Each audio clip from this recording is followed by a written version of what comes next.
Pygmalion 2020. I'm Sarah Edwards, and I'm a senior producer and director here at Illinois Public Media.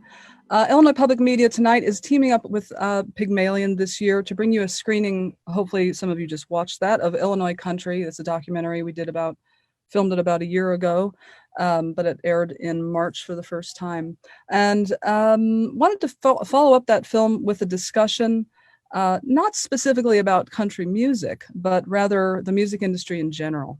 Wanted to gear the discussion toward people who are interested in being in the music industry, people who have been in it for a while and maybe, I don't know, having second thoughts, who knows, whether that's as an artist, a musician, an engineer, a songwriter, what have you. And of course, 2020 has really upended the lives of everyone, and that certainly includes the music industry.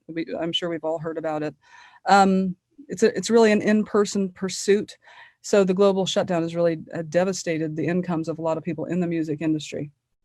But we've also seen that, COVID-19 has created ways for people to really connect and still do their job in music in really innovative ways. So we've gathered a really cool group of people here tonight to talk about their experiences over the past year and about the pitfalls and the possibilities that we face as everything kind of shifts beneath our feet. We will start off, I'll just introduce these guys. Start off with Lauren Christie. Lauren's a 5-time Grammy-nominated songwriter and record producer.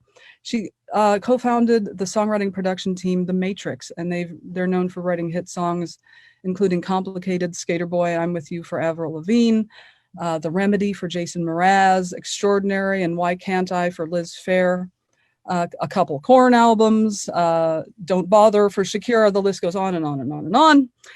More recently, Lauren wrote Tonight I'm Loving You for Enrique Iglesias, and several hits for people like Dua Lipa, I hope I pronounced that right, Bibi Rexha. And Lauren is one of only 2 women nominated at the Grammys for Producer of the Year for producing other artists, people other than herself. Welcome, Lauren. Hey, thanks for having me, Sarah. You're welcome.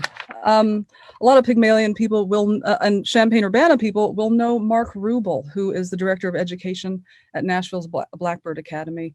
Mark is a record producer, and he started off recording people like Alison Krauss and Hum and Rascal Flatts, Fall Out Boy, Ian Hobson, and many others at Pogo Studios in Champaign.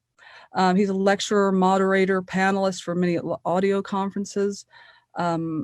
He's a consultant and something I find fascinating, which is an expert witness in the field of audio and copyright. And at Blackbird, he's trained hundreds of future engineers and audio producers. And Blackbird is certainly one of the best recording studios in the country. And if that's not enough, he is also a 40-year member of Captain Rat and the Blind Rivets, which is a rock band known pretty well around these parts. And if that's not enough, he's also writing a tome about the history of recording studios in the United States. So he's not really busy at all. Welcome, Mark.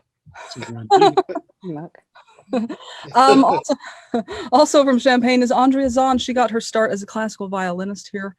She's an award-winning fiddler, and then she took her talent to Nashville, where she played and sang with people like Vince Gill and Trace Adkins. She's also recorded and toured with artists including, Alison Krauss, Linda Ronstadt, George Jones, Amy Grant, Trisha Yearwood, Lyle Lovett, if I didn't say that already, and many others. She's a longtime member of James Taylor's All-Star Band, and she's released 2 albums of her own as an artist. And the most recent one is called Rise, I believe. Is it Andrea? That's right, Andrea. And she's also co-produced an album, and she also, as I said before, appeared in Illinois Country. Hello, Andrea. Sarah. Aaron, also known as A-Train Wilson, is a well-known gospel and blues drummer, singer, and songwriter from Illinois, and he's based in Illinois and beyond. He started in gospel, playing on recordings, performing with gospel groups, and then he branched out into blues, where he was in a backing band for Shirley King, and that led to tours with artists including Lurie Bell, Joe Moss, Deke Harp, and Nick Moss, and the Flip Tops. He's served as WEFT's house session drummer, and he's performed with Johnny Rawls, Cash McCall, Bobby Rush, and Mickey Rogers. And for the past 6 years, he has been on the road with the popular regional band called Kilbourne Alley. It's the Kilbourne Alley Blues Band. And on rare days when he's here at home, he's an accompanist at the University of Illinois Dance Department. Hey, Aaron. Howdy. Megan Davies also joins us from Nashville. She's an independent acoustic pop artist. She's a songwriter and producer, and she's very popular on YouTube. A lot of people probably recognize her. She's originally from Pennsylvania and graduated from Belmont University in Nashville. She started uploading acoustic songs and cover songs to YouTube in 2013.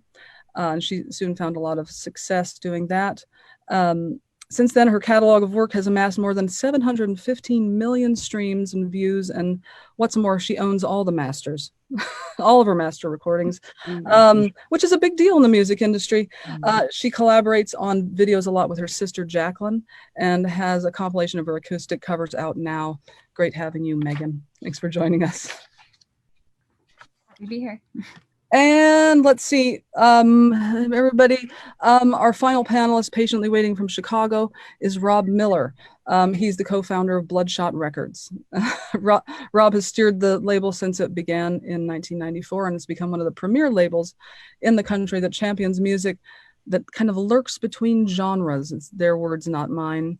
So it's music that takes punk, country, Americana, soul, pop and bluegrass into new, strange places. Bloodshot artists include great artists like Robbie Fulks and Mekons, the Bottle Rockets, Vandaliers, and John Langford.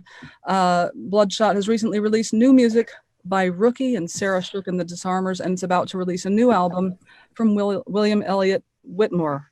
Did I do that okay, Rob? Close enough. Okay, sorry. So welcome, everybody. Thanks for being patient, and thanks for being part of the discussion tonight. So a goal of this panel, as I mentioned, is to really give a general overview of where the music industry is, so to speak, in each of the arenas that you guys represent, and how it's changed in 2020 with COVID-19. So kind of the good, the bad, and the ugly. So I just wanted to ask, go around the room, go around the Zoom, and ask each of you to kind of give the answer that you might give to somebody who's either, I don't know, take your choice, brand new and kind of like, I'm going to be in the music industry as a songwriter or, you know, artist, and you can't deter me, and it's my passion. So kind of what you would say to them, kind of two great pieces of advice you've honed over with your experience, or people who are in the music industry and like, you know, saying, this is, I gotta quit, you know, I'm not going to do it. So let's start with Lauren. Lauren, what would you say to somebody who's I mean, I would give them the same advice my dad gave to me. He said to me, don't do it because you want to do it because you have to do it. And so I always thought, okay, yeah, do I really want to do music? No, it's just something I have to do. It's like if I go like a week without it, you know, I start to feel a little sick. So do it because you have to do it. And the other one was, to be successful, you have to make and own your own content. That's what I would say to young people in the business. And is that something you would have said, you know, 12 years ago? Yes. Yeah, I think it's important to own your own masters. And our friend does there. Sorry, getting older, my memory. But you're smart doing that. So I would say definitely owning your masters in today's world. You know, it was different 12 years ago. Right. So I guess that gets into a whole discussion of, you know, are record deals still the thing? So let me toss it at Megan. Megan, what would you say now, because you are truly young in the business, and so what are your thoughts? My thoughts are, I think it's really important to tour, like to play shows. I think there's a lot of focus right now, and I'm obviously right, like it's hard to say right now because COVID and there's no shows happening, but I do think there's so much emphasis on the online content, the video, you know, YouTube, everything like that. And what I think people forget sometimes is that live performance influences that. Like that should, you know, that kind of helps with like your direction and your artistry, like being able to stand in front of an audience and look people in the face and play your music. Even though I do a lot of videos and things online, I think that's that influences everything I do. So once it's safe, I think performing is really important. Andrea, would you agree? And Aaron, Andrea first. I mean, boy, that's the bulk of what you do is on stage. It is, and I agree that it's really important. I would add that before that, to me, that like to prepare, you know, to really study and delve in, whether it's your instrument or the genre or just the history of music, know who's done what, know who the writers are, the producers, the players. Because in order for you to really express yourself in a convincing way and in like a really elevated way so that you are, you know, the best of the best, you've got to be fluent in the language and really have your chops up, I think. And then absolutely performing, being part of the community, you know, collaborating, all of those things just enrich what you do. And, you know, those bridges that you build are the things that help you to be successful and part of the scene, you know. Mm-hmm. Rob Miller, your thoughts on that? What you would tell people who are kind of, you know, people who would come to Bloodshot with their demos. Is it tougher than ever? I mean, what would you say? Well, I would say beyond being a performer, just my own history, to go back to the first point that was raised, I think it was Proust that said, if a writer can keep themselves from writing, then by all means they should. So it is the people that if I lecture at colleges once a semester, or I used to, and I would be brought in to kind of give the scared straight speech. Like I would just yell at people for an hour about like, if you want to come into the music industry to make money, you're an idiot. And give them 1,000 reasons why this is hard. It's mean. It's not a meritocracy. But at the end, I would be like, if you hear everything that I've just said and go, that guy doesn't know what he's talking about, I'm still going to do it, then you're the person that should do it. And I've been a radio DJ. I've done sound. I've been production managing, stage managing. I've done tour managing. I wasn't a musician. I was a drummer. No offense, Aaron. So you should get to know everything you can about the whole industry, and then you'll find where your passion is if you want to be on the business side of it. And as you know, what I learned as a production manager from my boss was how to screw over artists. As a tour manager, I use that information to stop that from happening. And I've used that to help our artists navigate their way through the world out there. Like, look out for this, do this, make sure you cover this. And you see mistakes that other people have made in other disciplines, and you have that whole area of experience. Do you agree, Aaron, based on your experiences, or kind of a regional musician? You know, when it comes to things like that, when people always come up to me and ask, well, how do I get put on, or can you help me out? I ask them 3 things, especially with today. Today, I asked them, do you have an Instagram page? Do you have a Facebook page? Do you have a YouTube page? Okay, so if you don't have any of those 3, then you're really not trying to be seen, because nowadays, 2020, you got 6 and 7-year-olds who are endorsed, are on labels because of their social media. It brings me to a story, short story. I was trying to get endorsed by a drum company. Mind you, I've been playing since the age of 9. I've toured all over the place. I played with so many people, not bragging. But then I get the endorsement list, the page, and it says, first 3 questions. How long have you been playing? Bam, I got that easy. What's your favorite drums, drum size. Oh man, 8, 10, 12. Yeah. Third question. How many social media followers do you have? Excuse me? I didn't think that mattered. I mean, I thought my skill was good enough. I thought, me showing my bio, me having articles and all that kind of stuff was important. Not today. How many followers you got? That's what's important. So when people say, well, how do I get there? And I go, now it's about social media. It's about social media. It's how many followers do you got? It's to the point now where you can even buy followers. Everybody wants a blue check.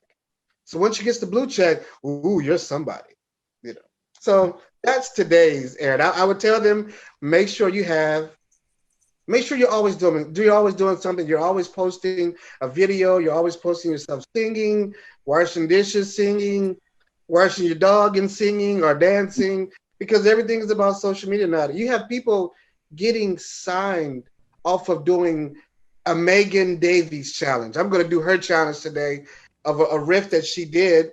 And now that they hear me do hers, like, oh, wow, she sounds just like Megan Davies. So we can use her over here, so that's what it is. Mm-hmm. Cut and blood.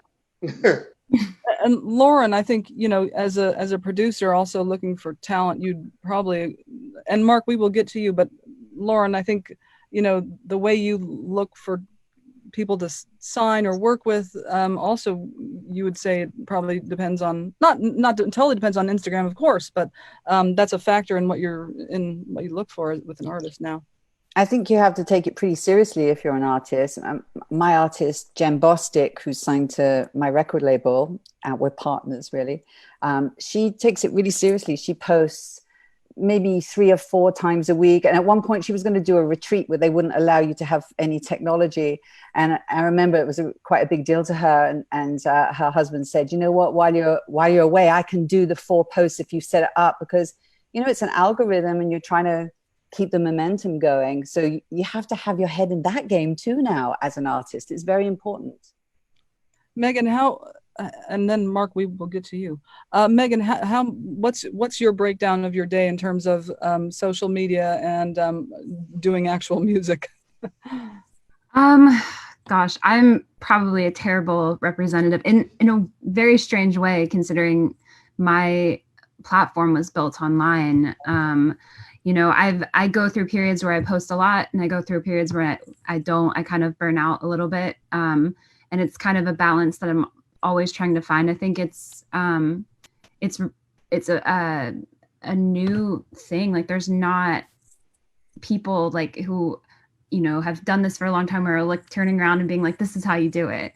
I think everyone's exploring how to do it, but also how to do it and sustain it for a long time, because social media is kind of difficult for anxiety, depression, all of the above traits that sometimes plague artists and musicians. So it's honestly a balance that I've tried to discover, and sometimes for me it's taking a break from it, and focusing on creating, and it hasn't derailed anything yet. So but it's obviously extremely important. But yeah, I'd say it's one of the biggest challenges that I have personally. Excellent. Mark Rubel, the 2020 has been an interesting year for and it may have well have changed what you would tell a starry-eyed student who comes into Blackbird asking about a career as an engineer or as a producer. What would be your, back to the original question, kind of because there's a lot of good stuff that's about technology and how you make music that's happened in 2020. So what are your thoughts on the original question? When we get people coming in who say they want to make music for a living, whether it's recording, producing, many of the people we get are songwriters who want to make their own music, be able to produce their own records. I think the basics of what I might say have been the same as long as I've been teaching, which is 35 years. And number one is the first thing that Lauren said, which is you have to be the kind of person that can't not do it. You know, that just has the fire to do it no matter what. They're completely committed to excelling at what they do. And in that case, you're unstoppable. The circumstances change, and that's normal. It's, you know, that's what history does, and that's what progress does. Maybe what we've seen this year isn't necessarily progress, but things will always change. And so that's why the second thing that I would say is, in that case, as somebody who's completely committed to your art, it's important to be as broadly educated as possible. And by that, I mean to know as much about every kind of music there is, as much about technology, history, business, law, psychology. You know, when we're talking about mixing records, for example, I talk about that at great length, but I also tell them to go to an art museum, you know, or watch good movies. Because if you see how a Kurosawa scene is put together and how the colors are mixed and how things are blended and where the eye follows, that's something you can apply to making music. So, and that's what gives you the tools that you need at any time, including a time of change like this, where if you have the creativity and the resiliency and the logical thinking and the problem solving, then you can not only find your way, but you can create new ways. You know, it's really at moments of inflection like this one where great things happen, great things break through. We're not coasting. It's not business as usual. You know, you don't get a job as at the bottom of the ladder and work your way up and get a gold watch. That might be scary for some people. But what that means is, as creative people, they're in the driver's seat. Mm-hmm. Excellent. We do have a question from Shelley in St. Louis. We can put that, yes, there it is. So how have you changed how you work, perform, and collaborate with others because of COVID-19? That's kind of the big question of the year, really. Do you think some of these changes will be permanent? Let's go around the Zoom. Rob Miller, how have things changed? How has what you've done changed this year for both you and your artists? Well, obviously, all touring income has evaporated.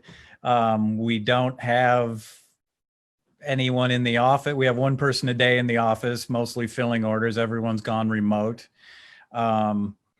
I can't see that there's much good coming from it from our perspective. I mean, Chicago is going to be a bloodbath, and towns cities all over will be, with the kind of venues that our artists work in. We have one of our bands, Rookie, tonight is doing a drive-in concert, which is nice. But is it something that a band at that level can build their momentum and grow an audience? You know, it's like watching The Godfather it's like watching Citizen Kane on an iPhone, or looking at my picture book of Italy with some Olive Garden leftovers. They're not a sponsor. I hope I didn't just ruin something. So I think there will be some. I think that there's been a lot of great organic fan outreach early on, especially. People really wanted to support independent artists, independent labels. The mail order boomed. People were doing tip jars for the artists, and that was really heartwarming. But, you know, we're 7 months into this with no end in sight. I don't know how long that kind of feel good Pollyanna-ish vibe will keep going, and I don't know what's on the other end of this for labels, for small independent artists, for venues, for booking agents. Well, that was depressing. Aaron, so Aaron, you're kind of related in the Zoom to kind of Rob, so you take a go, Aaron. Okay, so it's the dynamic is very different now, but it can be done. A lot of bands, well, I know for Kilborn, we have been doing it. You hope that your following and your fans are supportive enough that if you did a random show just like inside of the house, that you put your Venmo up or your Cash App up or your PayPal, that you can still find a way to get compensated, if you know, donations and things like that. But doing any, Indoors, no. Outdoors is great. Every place is making their restaurants or their bars or their venues more outdoor, easier to move. So you can have more people outdoor, more space. We haven't done any indoor shows, but everything is outdoors. Now, what they're going to do when it gets cold, I don't know. Yeah. So right now, things are going great. But when it gets colder, it's going to be a problem. Yeah. Andrea, you're on the road much of the year with James Taylor. So how have you adjusted? And also with studio sessions that you do quite a bit. Well, we had to scrap the whole year with James right as we were getting ready to leave, which was, that's a big hit for everybody. And with all the preparation that goes into that, routing and selling tickets and all of that, there's a lot of logistics have been affected, obviously, and people's incomes and all of that. So at that point, for now, that's in a holding pattern. We're going to try. We have tentative plans. Hopefully we can hit the road midsummer next year. But, everything's up in the air. So in the meantime, I've been recording here at the house. I did a little investing and upgraded some, modernized my little Pro Tools rig. And but creatively, that's been really nice. I'm thankful for the internet for that reason, is because it's very doable to right now. In theory, single mothering with a teenager, it's not as easy as I thought. It's amazing how the days kind of slip away, but creatively, we have John Cowan, who's a terrific bass player and singer with the Doobie Brothers and formerly with the Newgrass Revival. He and I and some other guys have put together a little band just to keep our chops up. And we've actually done some live streaming. We're getting ready to do another one, but we like playing together so much that we're going to make a record and see what happens. I mean, we feel like this is a good time for seed planting. As far as the limitations of live stream performance, there have been a lot of really great intimate moments, looking at Instagram and Facebook and other performers. We have tried to dial that up just a little bit with microphones and a great sound guy so that the mix sounds a little bit more like you're listening on your stereo than on your cell phone. I think there's a lot of room to explore the potential there. I kind of feel like the live stream performance might be here to stay, even when live venues and live music comes back and the concert, the venue atmosphere can come back when it's safe to do so. But there's a real intimacy and actually the irony of connecting with people through the lens of the camera on your device is kind of strange, but you can have conversations with people in real time and they get access to you in a way that they might not. That's right. In a live setting. So I don't know. I feel like there's a lot of room to explore. There's a lot of ways to collaborate in this social distancing kind of a thing. And as Mark said a minute ago, this is a time for innovation. Let's reimagine ways that we can go forward and make this work. Andrea, that's a great point. And maybe Mark and Megan and Lauren have something to say about how you do ironically have access to people you may not have had access to before the pandemic because of Zoom and because nobody's doing much and everybody's stuck at home. Have you found that to be the case, Megan and Mark? Mark for your teaching and Megan for collaborations. Megan first. Quite frankly, I haven't. I wouldn't say that any kind of like new connection have opened up because of COVID. I think more it's figuring out how to work in a safe way with people without actually being in the same room sometimes, especially when you're singing. But I do think it's what Andrea was saying about like planting seeds. It kind of feels like everyone creatively right now is like having a lot more time on their hands. At least for me, my schedule used to be very much like in chunks, like, okay, I'm home for 2 weeks, I'm going to do this, and then I have to go here. And then like everything was just like kind of always on the move, and being able to be in one place and kind of, you know, stick your head up and look around and be like, oh, what do I want to do? Like, and I mean, I've been taking drum lessons, but it's also just like, like, why not? You know, I'm here, I'm in town. It's something I've wanted to do for a while. And yeah, so I feel like I've talked to so many people who are like learning a new thing or instrument, or, you know, just kind of changing things up creatively and taking advantage of the time that they have. Mark and then Lauren. Mark, how is it affecting your teaching? Well, luckily for my teaching, we've actually been back in the classroom in person for 11 weeks now. We came back in the beginning of July, after 3 months with the studio closed, Blackbird, and the Blackbird Academy closed, which is an interesting 3 months. But, you know, we're taking massive safety precautions. Everybody wears masks. We take everyone's temperatures. We've got HEPA filters and medical grade air purifiers and so forth. So I'm lucky to get to be in a room with them, because teaching is a kind of performance too. And just as when you're performing in a room with people, the multiple dimensions of interaction are really important.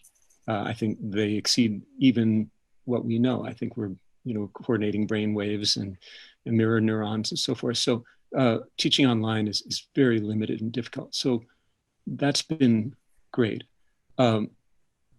And, you know, we've always had a certain number of people that we're Zooming with or Skyping with anyway, because they're in London or elsewhere. And that's been fine. But it also affects what I'm teaching. And I really think that what's happened with all of these changes is it's accelerated things that were already going in a certain direction in recording, which is to say people recording at home, collaborating online, and we're getting better tools for that all the time. There's something new called Jack Trip, which looks as though it may actually allow for bands to play together relatively in sync. So now we're teaching the students how to, for example, do remote collaboration and recording. So we did a session the other day where we were in Nashville and the drummer was in Canada, and we're recording, you know, they're recording locally on their machine, but we're running their machine for them. So it's accelerating change and difference, which is great. And from the point of view of audio engineers, everybody at home is looking for entertainment, and audio is a part of all of that. So whether it's films, video games, records, movies, and so forth. So we can see the opportunities that are in that, but I'll end on a down note, which is this has been catastrophic for the music industry of Nashville. It's really difficult on the players, and, you know, live music and the revenue of it is what keeps the whole economy afloat. So we have to look for alternatives because of the current situation. But I think it's just going to push things forward. And at the time when we can bring back live performance, we'll just have that many more avenues. Lauren, how have you adjusted? Because you used to go in the studio every day, and now, so how have you adjusted how you do your job?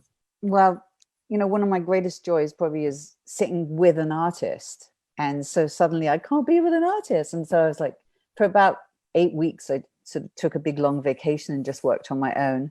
And it was all cool. But then I've got to work. So then we set up the garage. So I have a piano in the garage with fans. And then I have my artist that I just signed a new one. And they come over and they sit in the chair and we'll just blast fans at each other and wear masks and stay 10 feet away from each other. It's so unglamorous. And then my studio, it's 2 rooms, and one's like right on the river, the beautiful LA river. So we have all the windows open so that vocalists can go in that room on their own with a mask on, wipe down the mic. It's been a trip. But the Zoom thing, which is, I have to say, is pretty cool, because I thought, oh no, I'm never going to be able to write on Zoom because of the time lapse and just that immediate thing. But what I've found is it's pretty easy if someone's, say, helping you with the track and you're like sitting at the piano. There's an etiquette when you're all in the room together that you don't say, hey, can you shut up while I just try and figure this part out? That you can now with Zoom say, hold on, guys, I'm just going to mute for 2 minutes so I can go and work on this. And that's been extremely helpful. I feel in some ways you can get songs written even faster and more efficiently that way. Just being able to say, hold on, I'm going to take 5, you work on that and I'll work on this. Excellent. That's great. Let's see. Just looking at the time.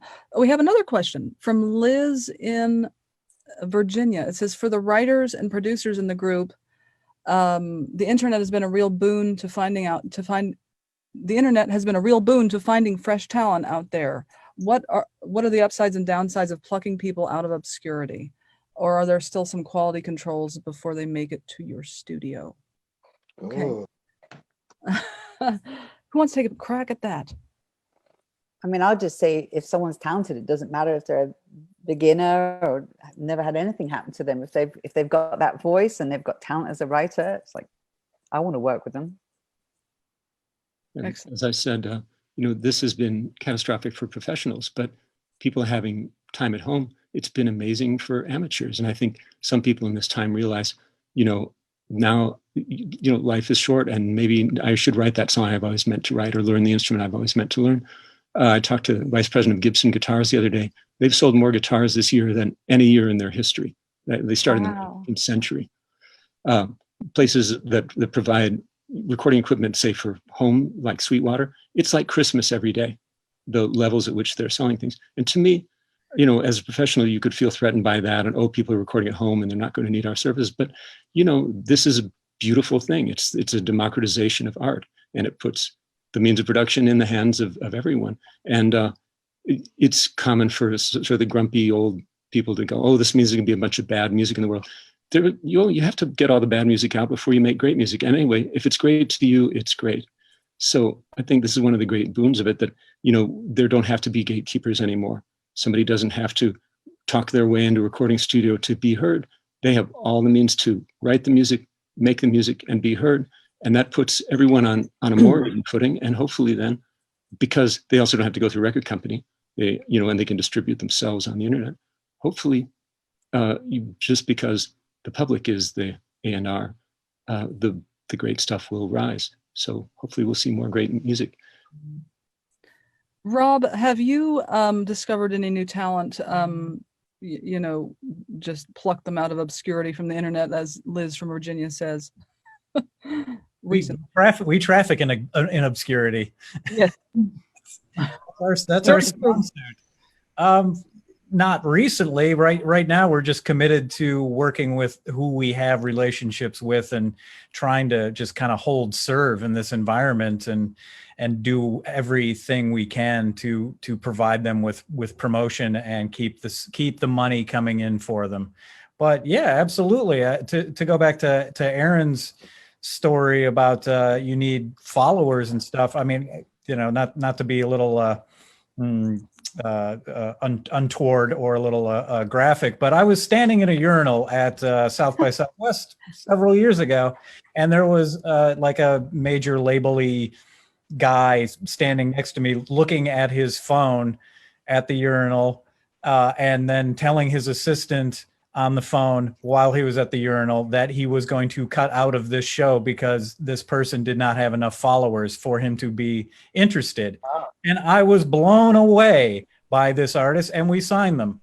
And so it's just, and we've had people wander into the office that we've signed. We've had people send us demos that we've signed. It's every artist has a different genesis story, and you just need to know what kind of label you want to deal with and what kind of people you want to have a team surrounding you with. So you should never be discouraged if you send in a demo to somebody and they don't like it or they never listen to it. You just go, yeah, I'm just going to keep going. Just keep going. I'm not a gatekeeper. I have incredibly idiosyncratic tastes. And just because I may not respond to your demo doesn't mean it's not good. It just means I don't like it. But who am I? Well, Megan, you've made your career not being signed to a label. So what's the question? The question is, have you ever thought twice about it? And, is that something you eventually would do, or, Yeah, I mean, so like early on, like especially when I was at Belmont, that was kind of like the vision, I think, was like, you get a publishing deal or you get a record deal. And I remember I had a lot of professors that, like you guys were saying early on, like kind of spelled it out for you first day, like the music industry. I remember one statistic was like there's only a third of the deals in Nashville that there were like a decade ago.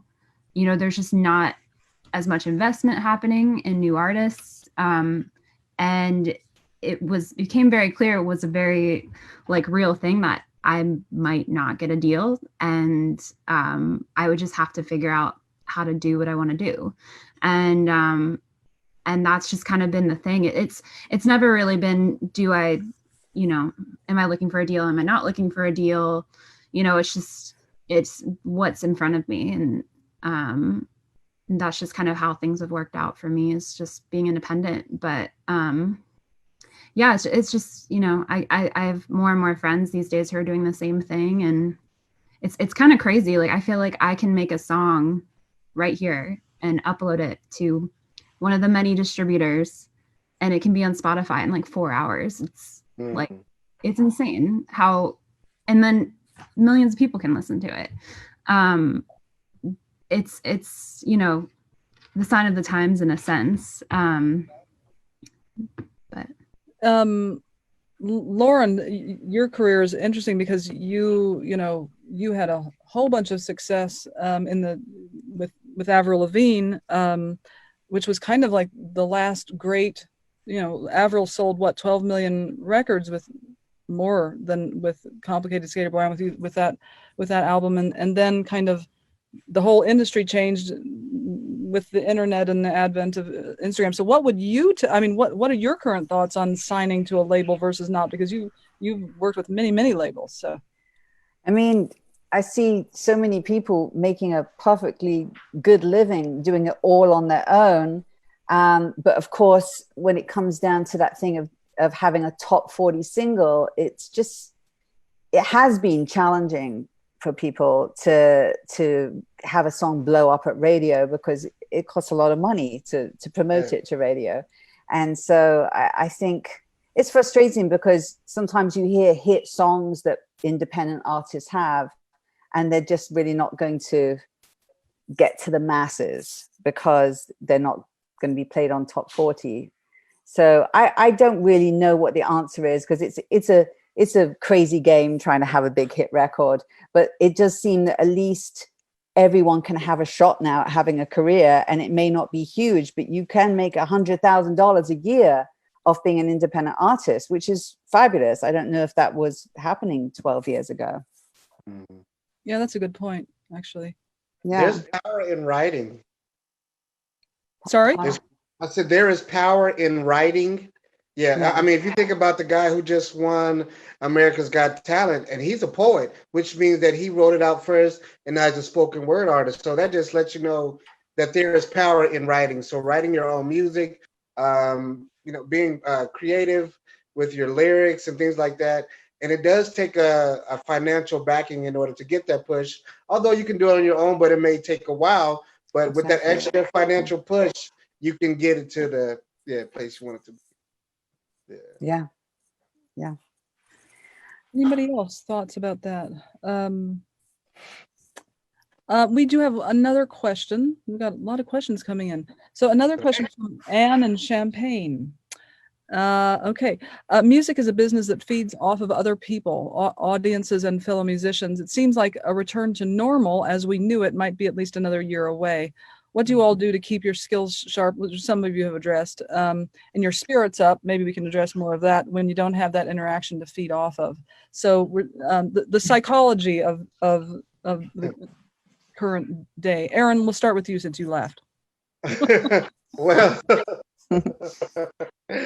I tend to feed off of Instagram. You know, it is so much talent that you just kind of just feed off of everybody else's vibe. I mean, everybody is being, since the COVID, I have never seen so many creative people in my entire life. It's like people are literally sitting around just going,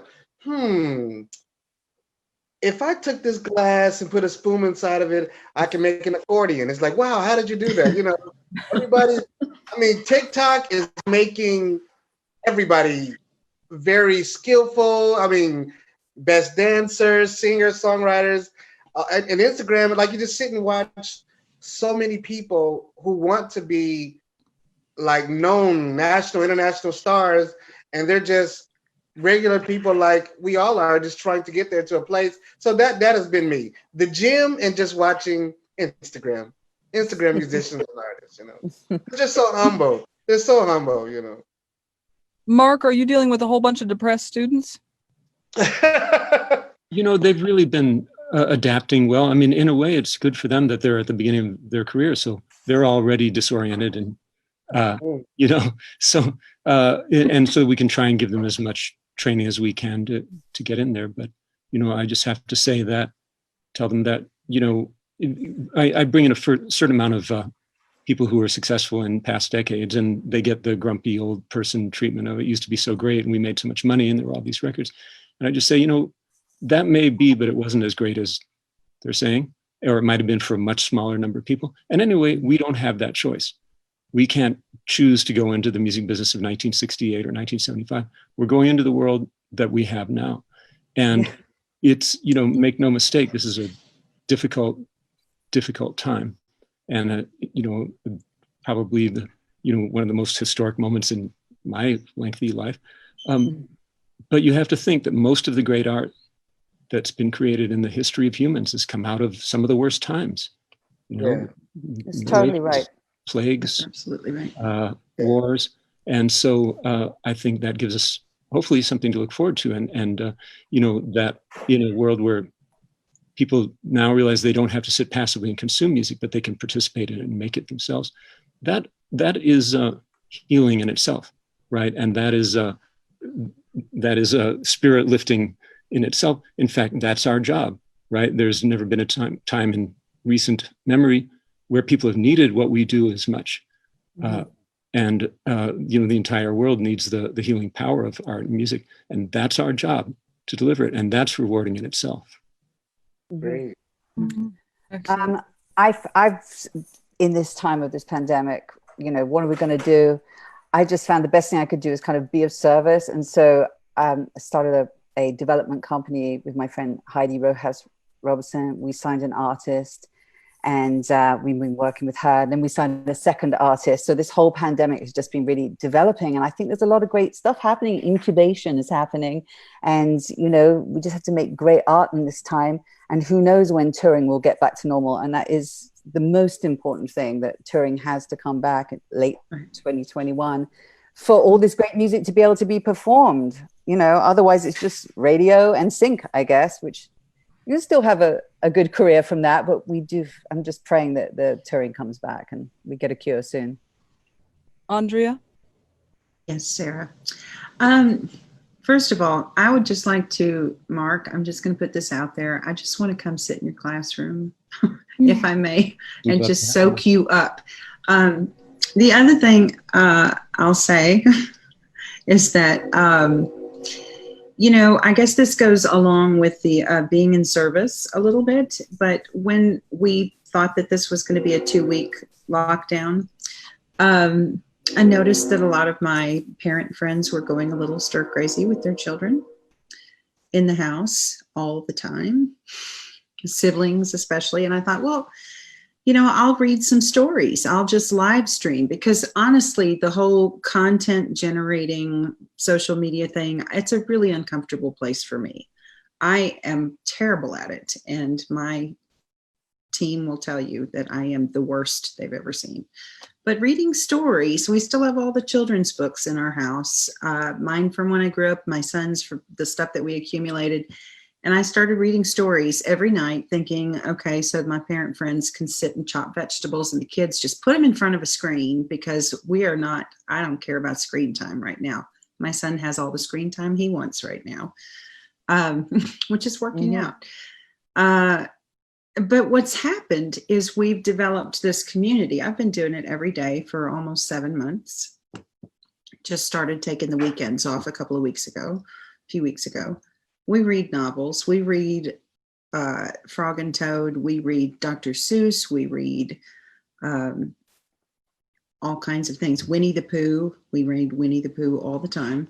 But what's happened is it's not just the kids that are coming. It's the grown-ups. And so and it's like the same 30 people at least every day. And then we have a lot of other ones that kind of come, but it's turned into this sort of daily touchstone of community and feeling connected, and a place for kindness, a place where we can tune the news out for a minute, sort of a mental change of scenery. And for me, because if I don't have an accompanist, I can practice, but I can't perform by myself unless I'm playing solo Bach or something. But for me, it's the way to stay connected, and it's the way to offer something at the same time. Rob, and then Megan. Okay. Rob, are you handing out kind of warm, fuzzy, uplifting messages to the people signed to Bloodshot? Somehow I can't imagine this, but give it a whirl. What do you yeah, say? I mean, I have a staff, and I have, all these artists that we consider to be partners in what we do. And we're not talking about major artists. We're talking about people who make their living on the road 150, 200 days a year. And it's tough because all I'm doing all day is trying to find different revenue streams for them. We've released compilations on Bandcamp to just try and get some money to them directly. I'm, accelerating royalty payments and digital income that's coming in, and also just checking in with them. Artists are needy people. They need people applauding them and patting them on the back, and they're not getting that right now. And it's hard. I mean, Justin Townes Earle was on our label for a very long time, and we were very close, and he, had his struggles with addiction, and then he was off the road, and he recently passed away in Nashville. And, it's like, I'm personally just kind of tamping down everything that I'm feeling so that I can be there for all these artists. And check in with them and make sure they know that if they have a little project that, that will promote it, if they have a cause locally that will promote it, and that just, we're here for them. And otherwise I walk my dog a lot, and I'm reading Moby Dick for the 5th time, not in a row, but, every 10 years I read Moby Dick, and it's that year. So, but otherwise it's hard to just keep them focused and let them know they're not alone, and that hopefully we'll all be here at the end of this. Before Megan, you take your turn, I just want to encourage anybody who's watching out there on Facebook, Twitter, please send in your last questions. We have a few more minutes left, but we'd love to hear any last questions you have. Megan, what have you other than think of new ideas? Have you done anything new, weird, different to help yourself through this? I think there's definitely like I've gotten a bit philosophical, I think, with just like creation, and like I've never, this is definitely the biggest crisis I've ever, I think, lived through. And, like millions of people are dying, and people are grieving, and it just I find myself thinking constantly about how art fits into it all, how creating fits in, like what I'm doing. And, I've spent so many years like looking at like likes and views and things like that. And it really kind of forces you to take the bigger picture into consideration. And it's interesting. My sister, who's one of my largest collaborators and sings on my channel, she made the decision to go into healthcare and started her first year as a PA in a hospital this year, which is an interesting year to start at a hospital. But she's been working these insane shifts and has seen the front lines of COVID essentially. And I was surprised when she called me up last month or month and a half ago and was like, hey, like I want to like work on music. Like I need to work on music. And sure enough, so I flew up to Pennsylvania where she lives, and we did a video together. But I was just so surprised because I was like, aren't you like exhausted? Like, I feel like I'm doing nothing and you're doing like all this stuff. And for her, she was like, this is my, like, this is an escape from it all, And I realized that that's kind of the role that art is playing in a sense. And so, yeah, I feel like I'm making all these connections that I've never made before. And it's kind of cool. Anybody, just a personal question, anybody seen a particular concert or musical collaboration using kind of Zoom or kind of these virtual choir things that you've been particularly impressed by or inspired by? I know Hamilton did one. They came out with a really cool Zoom video. Anybody else seen one? I thought my friend Gary Clark's musical Sing Street that opened on, like, I think for one day and then they had to close because of COVID. They did a whole Zoom thing with the cast where they kind of broke down the musical, like a Zoom performance. I thought they did it really well. That was amazing. Andrea? I've just been digging the intimate portrait concerts, like with just little songs here and there with Mary Chapin Carpenter or Sean Colvin, or Lyle Lovett's done some really cool kind of back and forth things with he and another artist, and I love getting that little intimate view into I love all their records anyway, and so when you see an artist in their most stripped down setting, I've loved that. I've really loved that. I got to participate in a Champaign-Urbana distanced project where we did a friend of mine named James Barham came up with an idea on a bicycle ride to have local musicians do a version of Let It Be. And we recorded, some people were recorded outside or at home, and others came into studios one at a time, and we put it all together. And, I worried because I'd seen things that were either technically or spiritually incoherent. And actually came out really well, and ended up making a lot of money. We gave the money to the Champaign County healthcare consumers until healthcare there. It's really been very rewarding, and it's actually looks like it's going to lead to other international projects. So that's been really interesting and rewarding.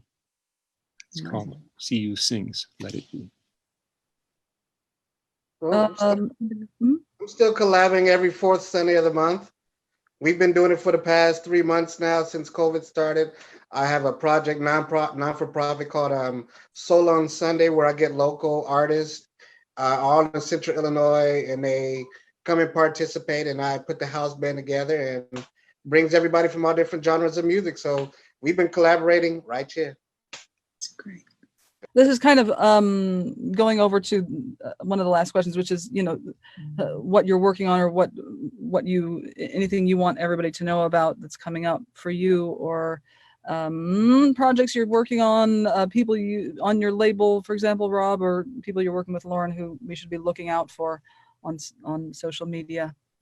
Rob? Well, Lauren, yeah. My friend John Levine and I, we're starting a little label together, and we're going to make a record for my daughters. I finally managed to convince them that they really, really were good, because they're like, you're just saying that. And for years they've been saying that. And finally, John Levine said, no, you're really good. So I'm excited about that. Wow. Anybody else? Rob, anybody who we should be looking out for? Well, our release schedule's in chaos. It's in flux for all sorts of reasons. So I just wanted to get back to a earlier question about, like, what advice to give to people who want to get into this. And I know I can come off as a little Eeyore-ish, or, but at your heart, if you own Eeyore is my specialty. If you own an independent record label, you are at your heart an optimist. And you have to be full of mulish determination. So to those people out there who want to get into this, like when we first started, they wouldn't let our bands in South by Southwest. So we started our own day party, which went on for 25. This year was the first year it didn't happen. It became one of the biggest day parties down there. Didn't let us into CMJ. We started our own party. Didn't have a market for us. We created one.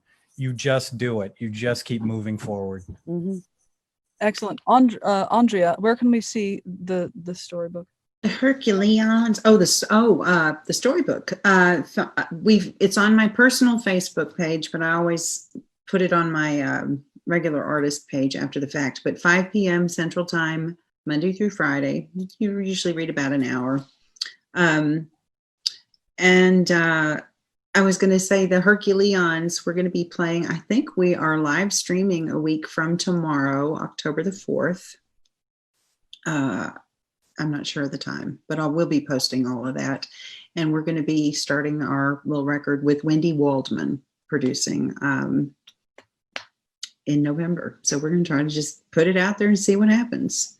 Just, Wonderful. you know, my personal philosophy about that too is that it's always, I almost feel like it's a spiritual responsibility. Like there's so much bad in the world, and one point of privilege that we have as creators is to add to the balance and put beautiful things in the world, put good things, put kind things, put uplifting things and inspiring things. So we're just going to keep doing that. We're going to keep building the balance. Excellent. Megan, quickly, anything? I'm sorry. It's good. So anything I'm working on, or anything you want us to, people to know about? Yeah, I mean, I have a YouTube channel, Megan Davies, and yeah, just I have like a few things in the work at the moment, just kind of giving myself the grace and the time to get, do things the way that feels right. And so there'll be a couple of releases on the horizon. And but yeah, I'm on pretty much all of the sites, the Instagram, the Facebook, the Spotify, Apple Music, the list goes on.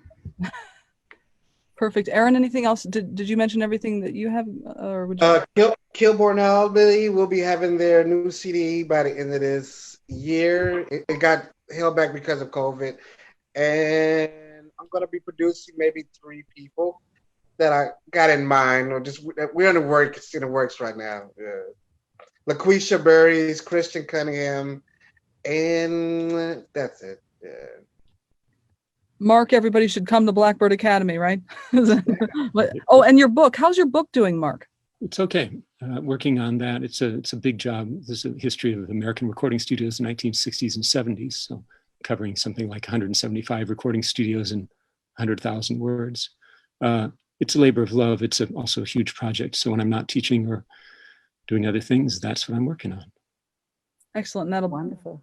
Okay, excellent. Any goal for when that will be out? Unknown. Probably 2022 at this point. Well, guys, I want to thank you all so very much for taking the time on a Saturday night when you could be doing far better things. No, I'm kidding. To join us at Pygmalion 2020 and Illinois Public Media. Thanks so much for we've gotten a lot of great questions and a lot of people tuning in. So Lauren Christie, Rob Miller, Megan Davies, Aaron A-Train Wilson, Andrea Zahn, and Mark Rubel. Thanks so much. I'm Sarah Edwards. Thanks for joining us tonight, and see you next year at Pygmalion 2021. Thanks, Sarah. Thanks, Sarah.